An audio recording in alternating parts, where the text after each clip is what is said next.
Hello viewers, আসসালামু আলাইকুম। Welcome to my channel. আজকে আমি আপনাদের তৈরি করে দেখাবো বেগুন ভাজি। তো চলুন তৈরি করি।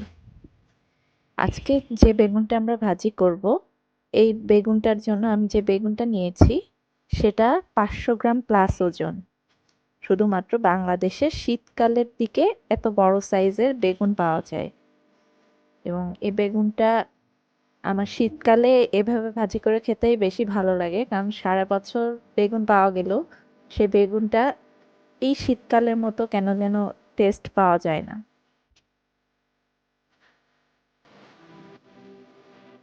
প্রথমে বেগুন থেকে এভাবে বেগুনের বোটাটা ছাড়িয়ে নিতে হবে।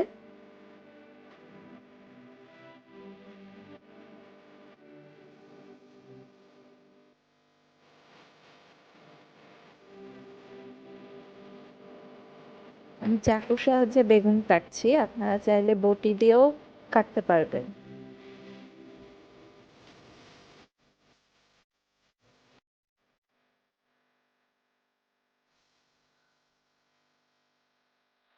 যারা কখনো রান্না করেননি বা রান্না করতে পারেন না বা হোস্টেলে থাকছেন, তারা চাইলে বাসার খালা না আসলেও নিজেরা এভাবে বেগুন ভাজি করেও ভাত খেতে পারবেন। এভাবে আঙ্গুলের এক কর সমান ধরে ধরে বেগুনটাকে স্লাইস করে কেটে নিব।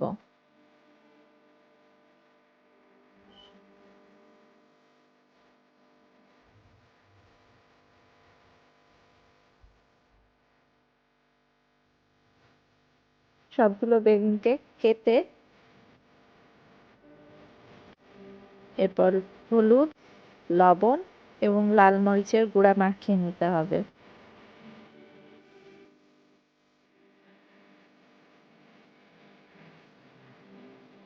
টেকনিক্যাল এররের কারণে আমি দেখতে পাচ্ছি যে আমার মাঝখানে বেগুনটা যে আমি কুচি করে কেটেছি এটার ভিডিওটা সামহাও রিমুভ হয়ে গিয়েছে। এবং অবশ্যই লবণ এবং মরিচটা আপনারা আপনাদের স্বাদ মতো নেবেন, কারণ বেগুনের সাইজের উপরে ডিপেন্ড করে অনেক সময় লবণটা দিতে হয়। এবার আলতো হাতে এটা মেখে নিতে হবে, যে মাখার পরে এরকম দেখতে হবে। এবং বেগুনটা কাটার আগে অবশ্যই ভালোভাবে পানি দিয়ে ধুয়ে নেবেন। চুলায় প্যান দিয়ে প্যানে তেল গরম করে নিয়েছি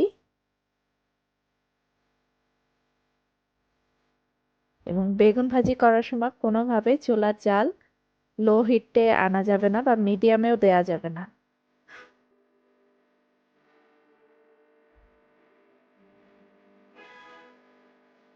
যেহেতু তেলটা অনেক গরম, তাই আমি খুন্তির সাহায্যে বেগুনগুলা তেলের ভিতর দিচ্ছি।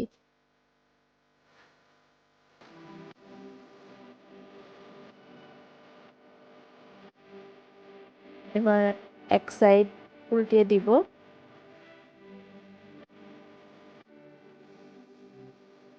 একটানা বেশি সময় এক পাশটা ফ্রাই করবেন না, তাহলে বেগুনটা পুড়ে যেতে পারে এবং ক্রিস্পি হয়ে যাবে, সফটনেসটা থাকবে না।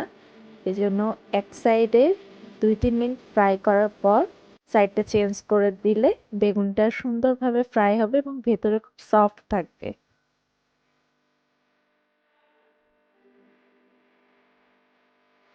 দেখছেন আমি বারবার করে এক এক সাইড চেঞ্জ করে দেওয়ার কারণে বেগুনটা খুব বেশি ফ্রাই হয়নি, কিন্তু বেগুনটা খুব সফট হয়ে গিয়েছে।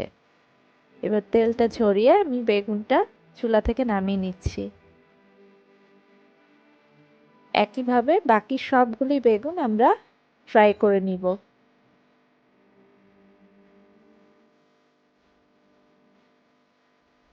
সবগুলো বেগুন দেখুন আমরা ফ্রাই করে নিয়েছি।